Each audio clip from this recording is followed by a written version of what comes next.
দাদা আজকে আপনারা সকলে সিদ্ধেশ্বরী কালী মন্দিরে কি বিষয় রয়েছে?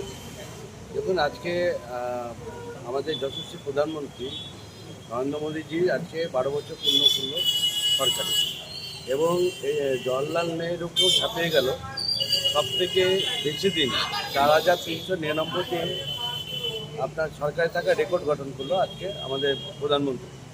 এবং এই সরকারের সফলতাকে কাম্য করে আর মাননীয় প্রধানমন্ত্রীর দীর্ঘায়ু কামনা করে আজকে ভারতবর্ষের প্রত্যেকটা জায়গায় মন্দিরে মন্দিরে পুজো অর্চনা হোম যজ্ঞ থেকে শুরু করে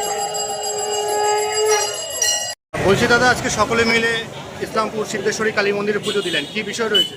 দেখুন, দেশের যশস্বী প্রধানমন্ত্রী মাননীয় দামোদর দাস মোদীর সাফল্যে 12 বছর আজকে কমপ্লিট হলো, এবং তার সুস্বাস্থ্য এবং দীর্ঘ আয়ু কামনা করে আজকে আমরা এই সিদ্ধেশ্বরী কালী মন্দিরে যজ্ঞের আয়োজন করেছিলাম।